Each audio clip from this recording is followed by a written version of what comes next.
प्यारे दोस्तों, एक बार फिर से स्वागत है आप सभी का आपके अपने YouTube channel study with Naresh sir में।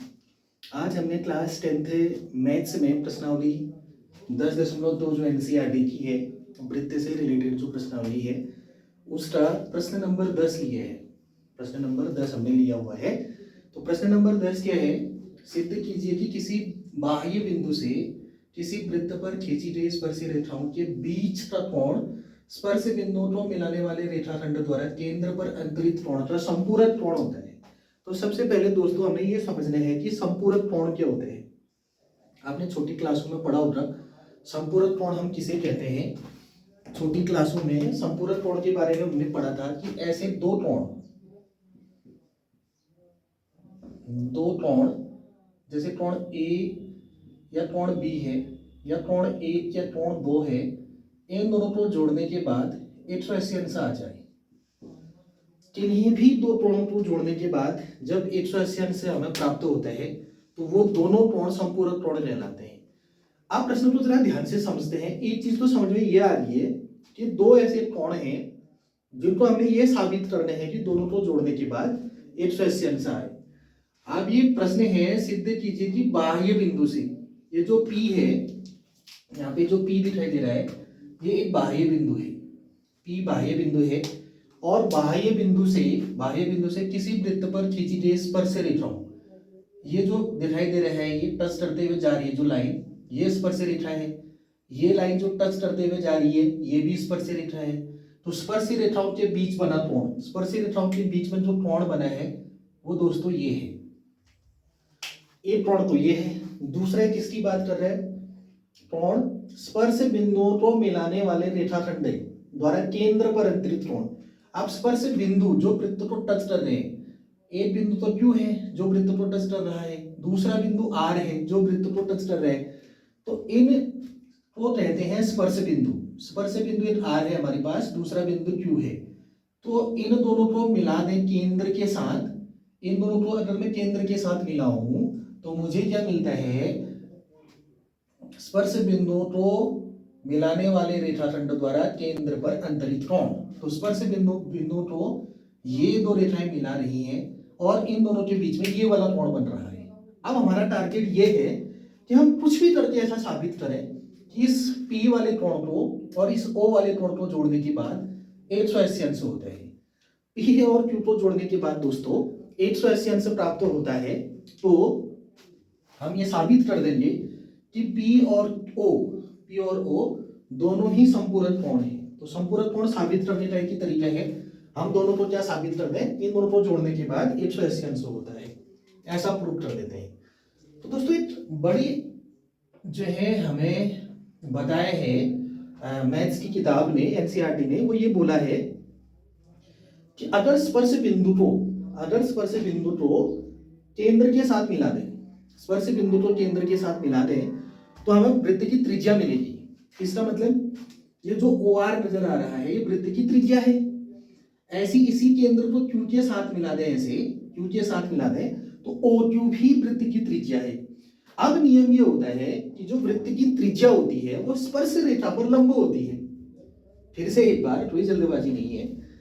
जो त्रिज्या होती है वृत्त की त्रिज्या वृत्त की स्पर्श रेखा पर लंब होती है। वृत्त की त्रिज्या जो ये OQ दिखाई दे रही है वो इस स्पर्श रेखा के ऊपर लंब है। ठीक है, तो हम सबसे पहले क्या लिखेंगे? सबसे पहले बात ये साबित होती है कि जो OQ है, OQ ये लंब है। लंब का सिंबल ये है, ये लंब है PQ के ऊपर, लंब PQ। एक बात ये है। तथा दूसरी बात ये है कि जो OR है, OR ये लंब है इस भुजा के ऊपर, PR के ऊपर, PR। तो दोस्तों हमें इतनी बात तो समझ में आती है कि जो त्रिज्या ये दोनों है, OQ और OR त्रिज्या है, PR और PQ ये स्पर्श रेखाएं हैं, तो त्रिज्या हमेशा स्पर्श रेखा के ऊपर लंब होती है। अब लंब का मतलब समझना है, जो जब भी लंब की बात होती है तो लंब एक ऐसी रेखा होती है जो सामने वाली रेखा पर 90 अंश का कोण अंतरित करती है। मतलब ये OR एक ऐसी रेखा है जो इसके सामने वाली रेखा के ऊपर 90 अंश का कोण अंतरित करेगी। मतलब यहाँ पे जो कोण बनेगा ये समकोण है, ये कैसा कोण है, समकोण यानी 90 डिग्री, इसका मान 90 अंश है। ऐसे ही यहाँ पर भी जो कोण बन रहा है वो भी 90 अंश का है। तो यहाँ से एक बात स्पष्ट होती है, अर्थात एक बात निकल के क्या आती है सामने, एक बात निकल के ये सामने आती है, जो हमारे पास कोण है पी क्यू ओ, कोण पी क्यू ओ ये बराबर 90 अंश, तथा दूसरा कोण पी आर ओ ये बराबर भी 90 अंश है। तो हमने क्या साबित किया कि जो त्रिज्या होती है वो सामने वाली भुजा पर लंब होती है, तो ये वाला कोण 90 अंश होता है, ये इस पर लंब होती है, तो यहाँ पे जो कोण बनता है दोस्तों वो 90 अंश होता है। बड़ी आसान सी बात है।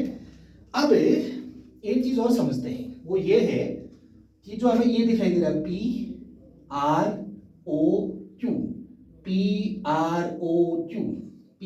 एक चतुर्भुज है। क्या है? चतुर्भुज। हम ऐसा लिख सकते हैं, चौकी ओ पी क्यू आर एक चतुर्भुज, ओ पी क्यू आर एक चतुर्भुज है, तथा चतुर्भुज के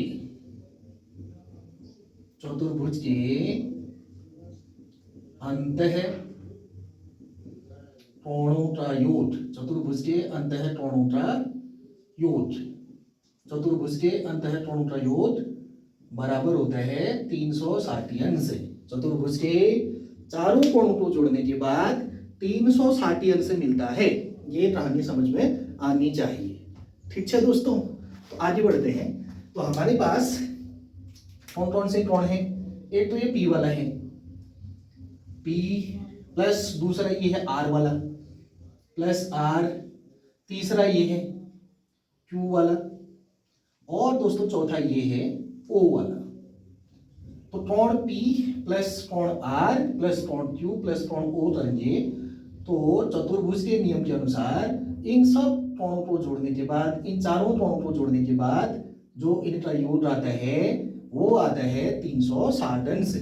कितना आता है? 360 अंश। अब आगे की कहानी दोस्तों ये है, P तो हमें पता है नहीं, P ऐसे कैसा, ये है P। R को देखो, R ये है और इसकी वैल्यू क्या है? 90 अंश। R ये है, R 90 अंश का है, तो इधर 90 आ गया, प्लस ये वाला Q भी 90 अंश है, प्लस कोण O, इन चारों को जोड़ते हैं तो हमें मिलता है 360 अंश। अब क्या करने हैं? कोण P प्लस 90 और 90 को जोड़ेंगे तो ये बनेगा 180 अंश।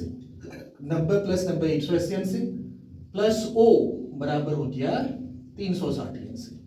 ठीक है, अब क्या करने हैं? ये धन है, इसको इस तरफ शिफ्ट कर देते हैं तो हमें मिलेगा P प्लस O बराबर 360 माइनस 180। अब ये इधर धन था 180 अंश से, इधर जाने के बाद 180 अंश आ गया है माइनस। अब क्या कर सकते हैं? कोण P प्लस कोण O 180 घटा देते हैं 360 में से, तो 360 में से जब भी 180 घटाओगे तो हमें मिलेगा 180 अंश। तो दोस्तों साबित क्या करना था? हमारा टारगेट ये था कि ये जो P वाला कोण है और जो O वाला कोण है, P और O, इन दोनों को जोड़ने के बाद 180 अंश होना चाहिए, ये साबित करना था हमें। तो हमने साबित कर दिया है कि ये वाला कोण और ये वाला कोण जब भी जुड़ेंगे तो इनको जोड़ करके कितना आ जाएगा? 180 अंश। जब दो कोणों को जोड़ने के बाद 180 अंश आता है तो उन दोनों को बोलते हैं संपूरक कोण। इसलिए हम लिख सकते हैं अतः कोण P तथा कोण O संपूरक कोण है। अब O और P की कहानी सुनो। P जो है स्पर्श रेखाओं के बीच बना हुआ कोण है। O जो है स्पर्श बिंदुओं को मिलाने वाली रेखा है। स्पर्श बिंदु, एक बिंदु ये है, दूसरा बिंदु ये है, इनको मिलाने वाली रेखाएं ये दोनों है। तो दोनों स्पर्श बिंदुओं को मिलाने वाली रेखाओं के बीच में बना हुआ कोण ये O वाला है। तो इसको और इसको जोड़ के आ रहा है 180 से, इसलिए ये दोनों हो जाएंगे संपूरक त्रोण, जो हमने साबित करना था। और हमारी बात होती है प्रूव्ड, तो इस दर पे लिख देंगे हम प्रूव्ड। तो दोस्तों प्रश्न को देख के बड़ा ऐसा फील हो रहा था कि बहुत टफ है, पर टफ है नहीं, आप आसानी से समझ सकते हैं इस प्रश्न को। एक दो बार वीडियो और उत्तर देखें, समझ में आ जाएगा। बाकी चैनल को लाइक करना, सब्सक्राइब करना ना भूलें। Thank you.